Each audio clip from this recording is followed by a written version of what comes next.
El primer sonido que reconocí fue el pitido del monitor cardíaco. Monótono. Continuo.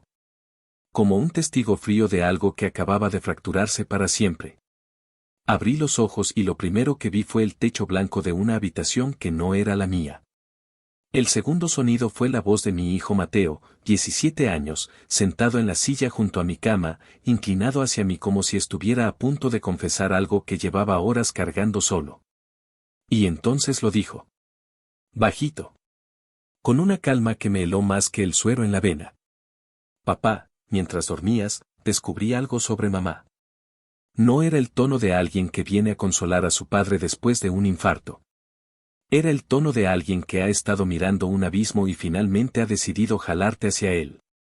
Me llamo Ernesto Valdés. Tengo 52 años, aunque ese día en la cama del hospital parecía tener 80. Soy ingeniero civil. Llevo 23 años casado con Claudia. Tenemos 2 hijos, Mateo, el mayor, y Sofía, que tiene 14. Vivimos en una casa grande en las afueras de la ciudad, una casa que yo construí con mis propias manos en el sentido más literal del término, porque diseñé cada detalle y supervisé cada etapa. Era mi orgullo más visible. Pero ese orgullo, ese trabajo constante y silencioso, también fue el primero en convertirse en cómplice de lo que estaba a punto de descubrir. El infarto me llegó un martes por la mañana, en la oficina, mientras revisaba planos para un proyecto de infraestructura en el norte. Sentí una presión en el pecho que primero confundí con estrés, luego con indigestión, y finalmente, cuando el brazo izquierdo empezó a dormirse como si alguien lo estuviera apretando desde adentro. Supe que no era ninguna de las dos cosas. Mi asistente llamó a la ambulancia. Llegué al hospital con el corazón en colapso parcial. Los médicos dijeron que si hubiera tardado 20 minutos más, no estaría contando esta historia. Claudia llegó al hospital 2 horas después del ingreso.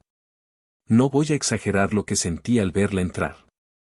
Fue alivio, como siempre.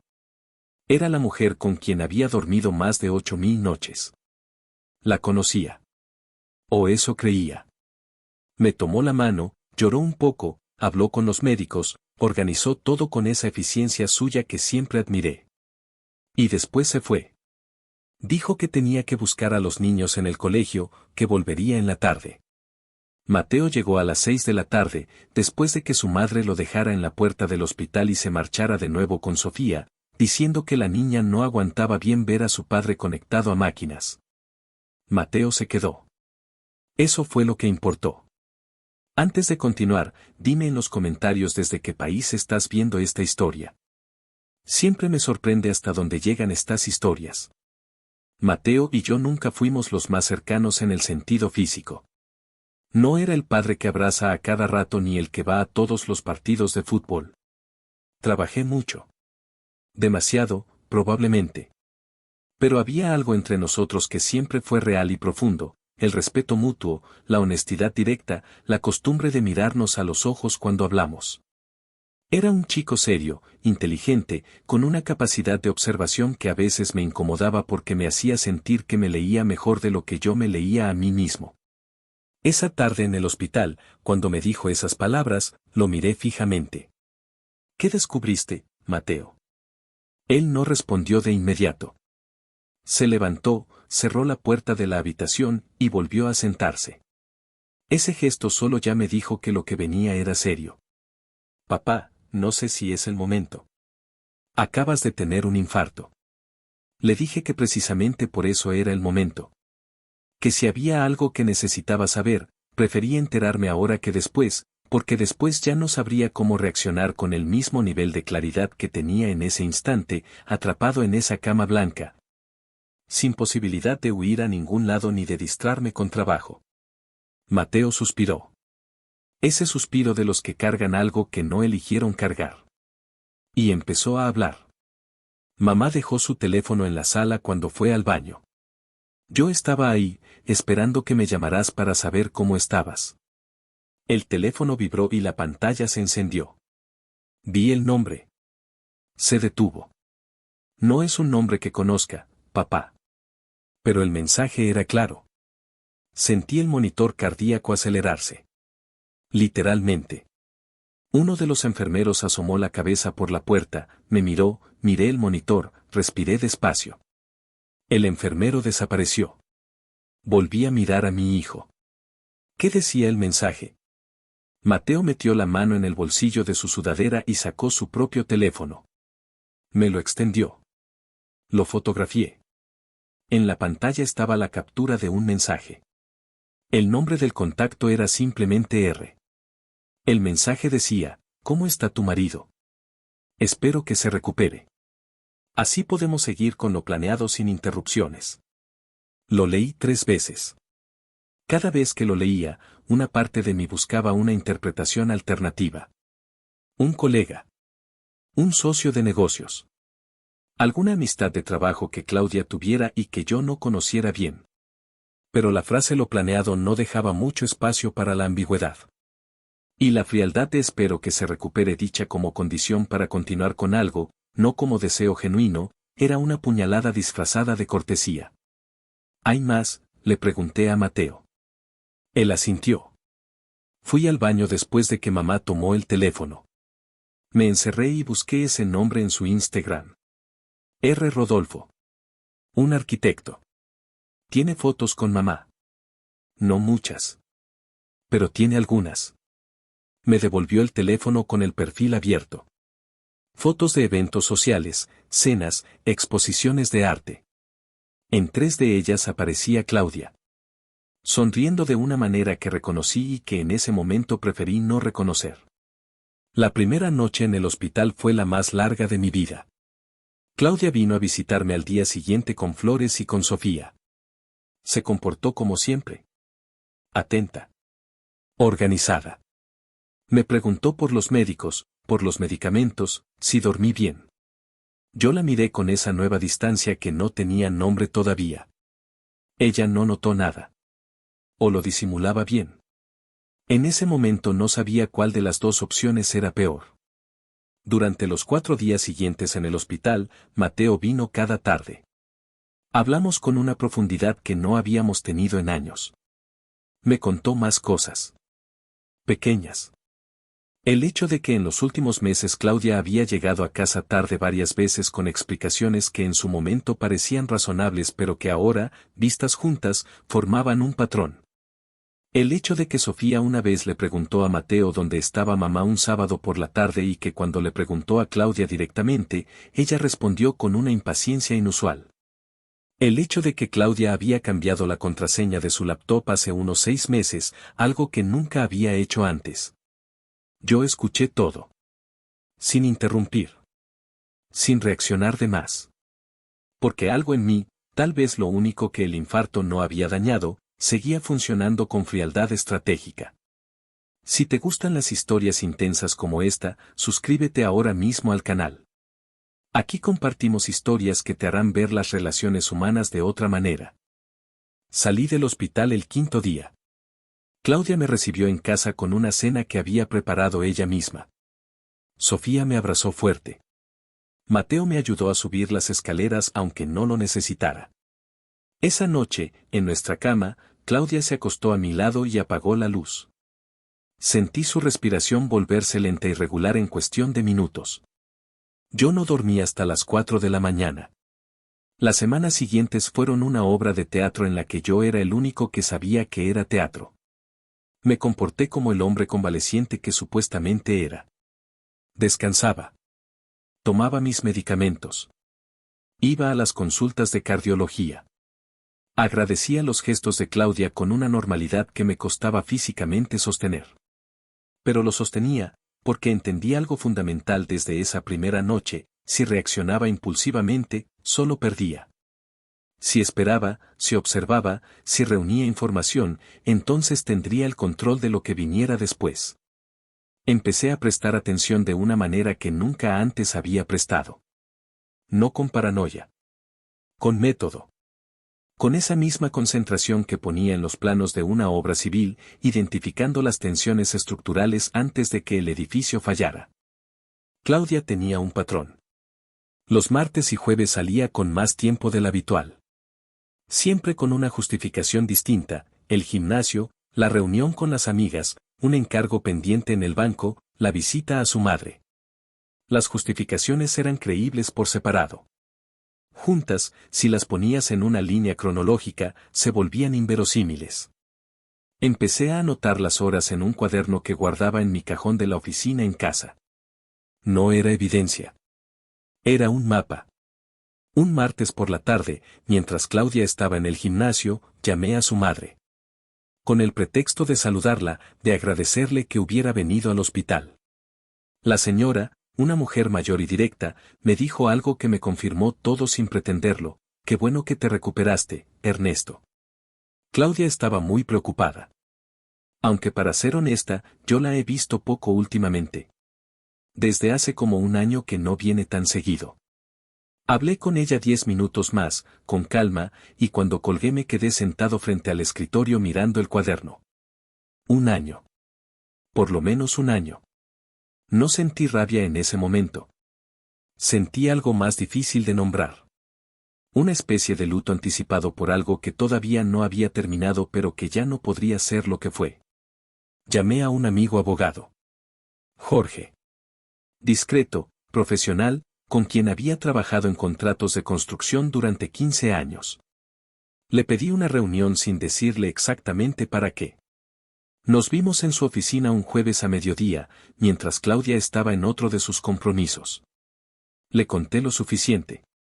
Jorge escuchó sin interrumpirme, con esa calma clínica de los abogados que han visto demasiado, y cuando terminé me dijo: lo primero es entender qué tienes y qué no tienes.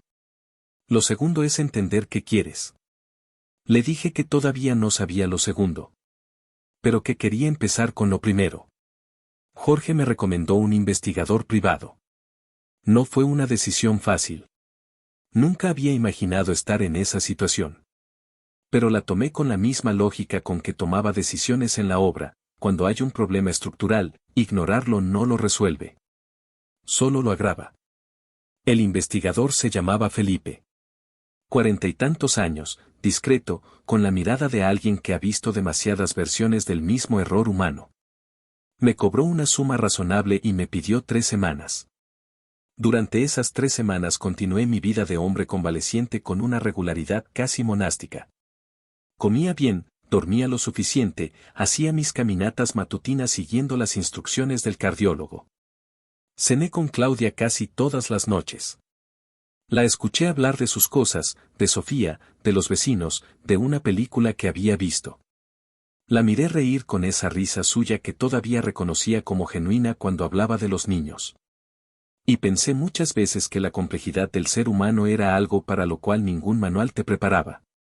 Mateo y yo tuvimos una conversación importante una tarde, mientras caminábamos por el parque cercano a la casa. Le dije que estaba manejando la situación. Que no reaccionara. Que no le dijera nada a Sofía.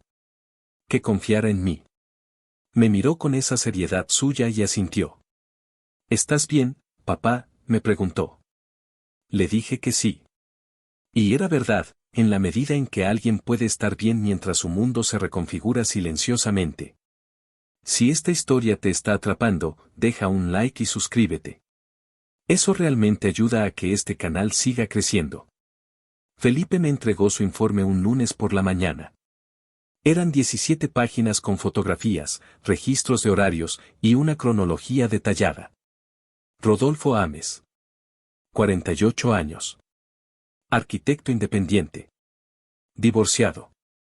Sin hijos. Con un apartamento en el centro de la ciudad donde Claudia había estado al menos 9 veces en las 3 semanas de seguimiento. Las fotografías no dejaban lugar a interpretaciones alternativas. Leí el informe 2 veces. Guardé los documentos en una carpeta que cerré con llave en mi cajón. Luego salí a caminar solo, sin destino fijo, durante más de 1 hora. Era un día frío y gris. Las hojas caídas en las aceras crujían bajo mis zapatos. Pensé en los 23 años. Pensé en los 2 hijos. Pensé en la casa que diseñé y construí. Pensé en las noches difíciles que habíamos pasado juntos, las deudas de los primeros años, la muerte de mi padre a quien Claudia acompañó con una dedicación que en su momento me pareció un acto de amor hacia mí. Pensé en todo eso y entendí que pensar en ello no cambiaba nada de lo que era cierto. Lo que cambia las cosas no es el pasado. Es lo que decides hacer con el presente. Esa semana tomé dos decisiones. La primera fue hablar con Jorge nuevamente, esta vez con toda la información disponible, para entender mis opciones legales y financieras. La segunda fue esperar una circunstancia específica para confrontar a Claudia. No quería hacerlo en privado, en la oscuridad de un dormitorio, con posibilidad de negación y de versiones opuestas que nunca se resolverían. Quería hacerlo en un contexto donde la verdad fuera innegable. La circunstancia llegó sola, como suelen llegar las cosas inevitables. El siguiente sábado, Claudia organizó una cena en casa. Era algo que hacía 2 o 3 veces al año, invitar a amigos cercanos, preparar comida elaborada, convertir la sala en una extensión de su personalidad social. Esta vez había invitado a 4 parejas. Amigos de los dos, personas que nos conocían desde hacía años. La cena era a las 8. A las 6 de la tarde, Claudia estaba en la cocina con Sofía preparando los últimos detalles. Mateo estaba en su cuarto. Yo estaba en mi oficina, sentado frente al escritorio, y tomé la decisión final. No de destruir, sino de revelar. Imprimí 3 páginas del informe. Solo las más claras. Las que mostraban fechas, nombres y hechos comprobables. Las guardé en el bolsillo interior de mi saco. Bajé a la sala, ayudé a poner la mesa, saludé a los primeros invitados cuando llegaron. Claudia estaba radiante esa noche. Con un vestido azul que yo le había regalado en nuestro aniversario hace 3 años. Eso también lo noté.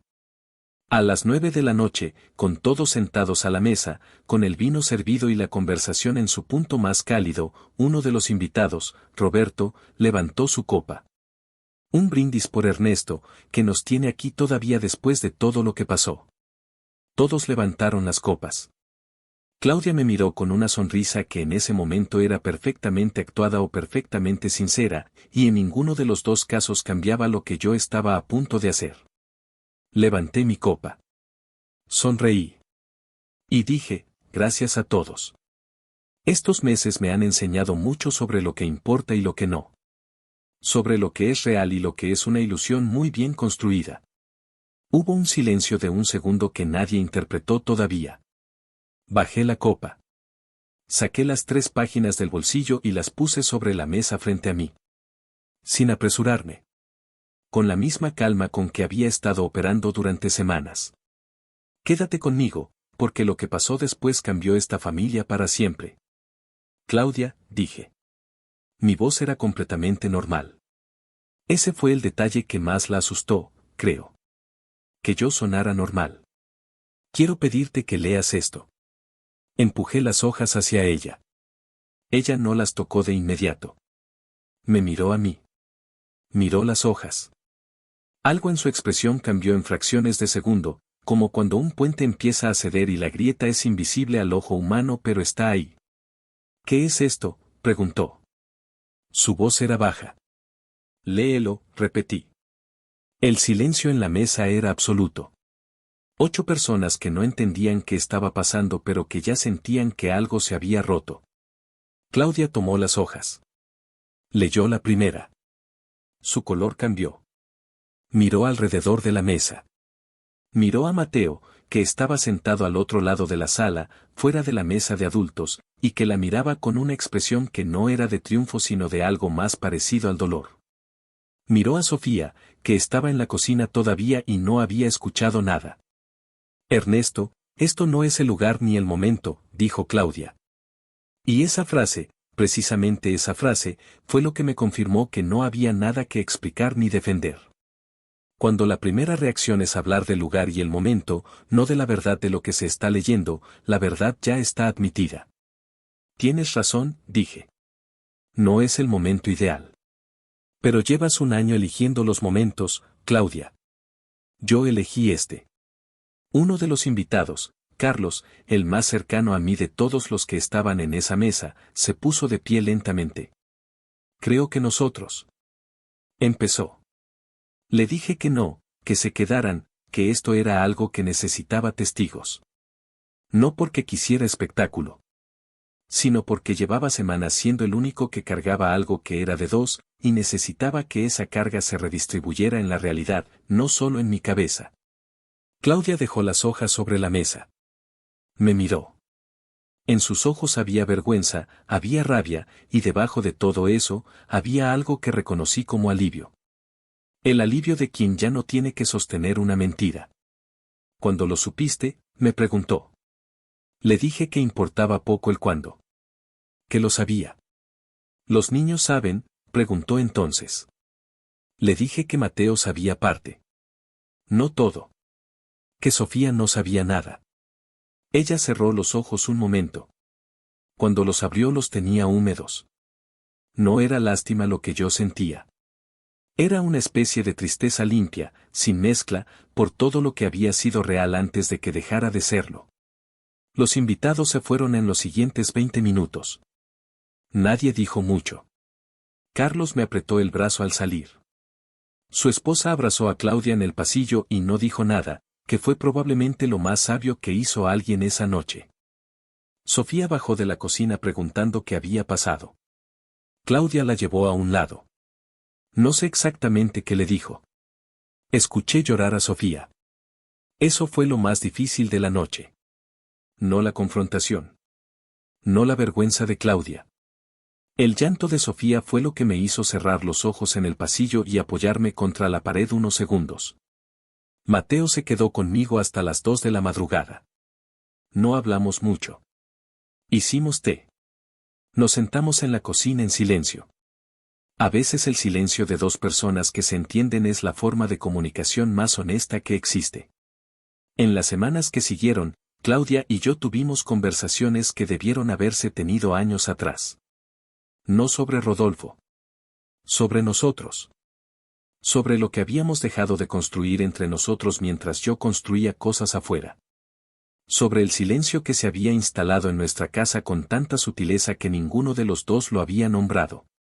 Esas conversaciones fueron dolorosas. Pero también fueron las más honestas que tuvimos en muchos años. Decidimos separarnos. No con rabia. Con esa tristeza adulta que viene de reconocer que algo terminó y que fingir lo contrario sería un insulto a lo que fue real. Jorge me ayudó con los aspectos legales. La casa quedó para Claudia y los niños mientras Sofía fuera menor de edad. Yo me mudé a un apartamento en la ciudad, cerca del trabajo. Un espacio pequeño y limpio que empecé a llenar despacio, sin apuros. Sofía tardó meses en hablar conmigo con normalidad. Eso dolió más que cualquier otra cosa. Pero tuvo su proceso. Y yo tuve paciencia, no porque fuera fácil, sino porque entendí que su dolor no era contra mí, era por la fractura en su mundo, y esa fractura no la había causado yo. Mateo, en cambio, se acercó a mí de una manera que no había anticipado. Empezó a venir al apartamento los fines de semana.